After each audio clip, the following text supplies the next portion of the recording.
In this question, the distance between the 2 point A and A dash which lie on the line y is equal to 2. अगर y is equal to 2 बोल रहा है, इसका मतलब है कि जो लाइन होगा वो x एक्सिस के पैरेलल होगा. ठीक है, तो हम लोग एक रफ स्केच कर लेते हैं पहले.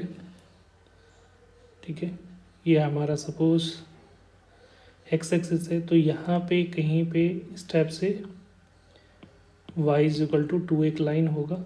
इस पे 2 पॉइंट है, एक पॉइंट A है और दूसरा A डैश है. ठीक है, तो इसको हम लोग A ले लेते हैं और एक A डैश ले लेते हैं. तो इसका बाय डिफ़ॉल्ट एक कोऑर्डिनेट पता होगा, एक x वेरी करेगा, y का कोऑर्डिनेट तो फिक्स होगा 2 होगा. ठीक है, तो ये x1 2 हो गया. इसका कोऑर्डिनेट हम लोग ले लेते हैं x2 2 और एक कोऑर्डिनेट b का गिवन है. b का कोऑर्डिनेट जो दे रखा है 2,3, तो ऑफ कोर्स y कोऑर्डिनेट 3 है तो ऊपर में होगा, तो कहीं यहाँ पे ये पॉइंट होगा b जिसका कोऑर्डिनेट 2,3 गिवन है. क्लियर है? तो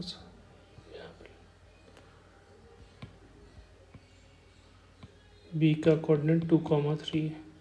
अब यहाँ पे क्वेश्चन में बोला जा रहा है the line segment A B and A dash B. तो लाइन सेगमेंट ए बी बना लो.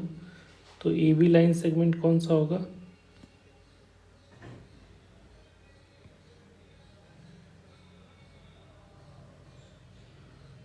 और एक लाइन सेगमेंट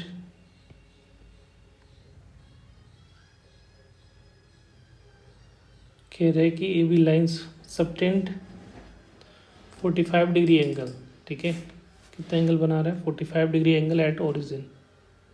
तो ये जो एंगल बन रहा है, ये दोनों लाइन सेगमेंट, ये जो है ये लाइन सेगमेंट जो है, ये लाइन सेगमेंट की बात कर रहा हूँ, ये लाइन सेगमेंट का जो है वो 45 डिग्री एंगल बना रहा है. कहाँ पे?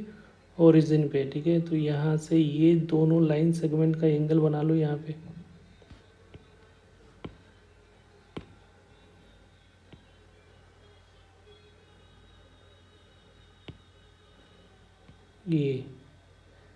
ये एंगल कितना बना रहा होगा? ए बी लाइन सेगमेंट, ये ए बी लाइन सेगमेंट हो गया, ये ओरिजिन हो गया, इस पे एंगल कितना बना रहा है? 45 डिग्री. सिमिलरली ए डैश बी डैश, ये भी एंगल जो बना रहा है वो भी कितना बना रहा है? ये भी 45 डिग्री बना रहा है. दे रखा है ना, ए बी और ए डैश बी दोनों जो है वो ओरिजिन पे 45 एंगल बना रहा है. ठीक है, तो ये ए डैश बी लाइन सेगमेंट ये हो गया और ये ओरिजिन पे 45 डिग्री एंगल बना रहा है. तो हम लोग यहाँ से इसका डिफरेंस हम लोग को क्या फाइंड करना है? डिस्टेंस. तो इसका मतलब x2 माइनस x1 का मॉड. ठीक है, ए डैश का डिस्टेंस का मतलब क्या हुआ इन दोनों का, क्योंकि y कोऑर्डिनेट तो फिक्स है ना. तो ये बेसिकली ये हम लोग को फाइंड करना है. राइट, अब यहाँ पे देखो इसका स्लोप पता है, ये ओरिजिन है, तो ओ बी का स्लोप ऑफ ओ बी आप निकाल सकते हो 2 पॉइंट फॉर्म से. तो ये हो गया 3 माइनस 0 डिवाइडेड बाई 2 माइनस 0, तो 3/2 आ रहा है. तो यहाँ पे इसका स्लोप तो पता है, स्लोप इसको हम लोग m1 ले लेते हैं. दूसरा स्लोप, इसका स्लोप निकालना होगा, तो स्लोप ऑफ ओ ए अगर निकालना होगा तो ये क्या हो गया? 2 minus 0 divided by x1 minus 0 that is equal to हो जाएगा 2/x1.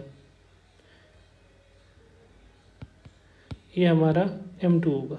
ठीक है, तो ये जो है दोनों का यहाँ पे एंगल बिटवीन टू लाइन का जो फार्मूला होता है tan थीटा, ये हम लोग फार्मूला पढ़े, tan theta is equal to mod m1 minus m2 divided by 1 plus m1 into m2. ये हम लोगों ने पढ़ा है. तो यहाँ पे tan थीटा जो वैल्यू दे रखा है वो कितना दे रखा है? tan 45 डिग्री दे रखा है. और m1 जो है वो है 3/2 माइनस 2/x1 ले लो. और यहाँ पे जो वैल्यू आ रही है वो 1 प्लस 3/2 इंटू 2/x1 ऐसा हो जाएगा, का मॉड हो जाएगा. tan 45 डिग्री की वैल्यू 1, तो ये 1 हो जाएगा. और यहाँ पे इसको सिंप्लीफाई करोगे तो यहाँ पे आ रहा है 3 into x1 minus 4 divided by 2 into x1. और नीचे में क्या हो जाएगा?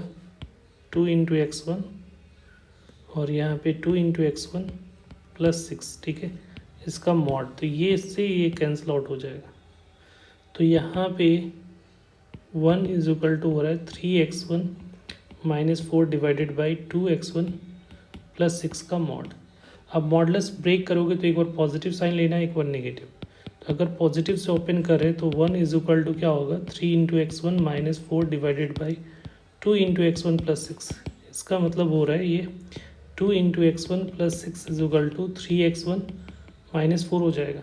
तो इसको x1 को इधर लेके चले जाओ और इधर 10 इज इक्वल टू ये 3x1 माइनस 2x1। तो यहाँ से x1 की वैल्यू एक तो 10 आ रही है। दूसरा जो अगर नेगेटिव लोगे तो 1 इज इक्वल टू ओपन होगा नेगेटिव साइन के साथ माइनस ये क्या होगा 3x minus 4 divided by 2x1 plus 6, इस तरह से होगा।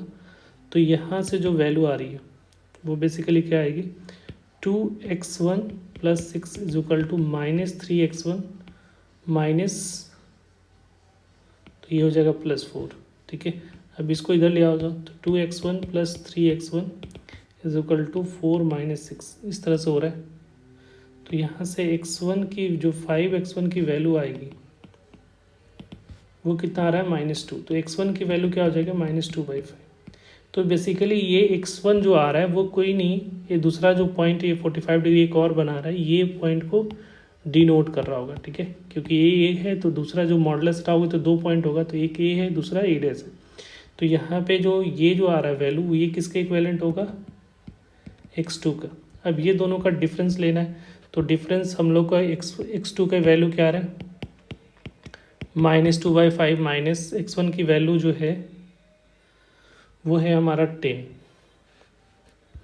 तो इसको -10 कर लो। तो ये जो वैल्यू आ रही है वो कितना हो जाएगा 10, इसका मॉडुलस ले लेना क्योंकि मैग्नीट्यूड पॉजिटिव होता है।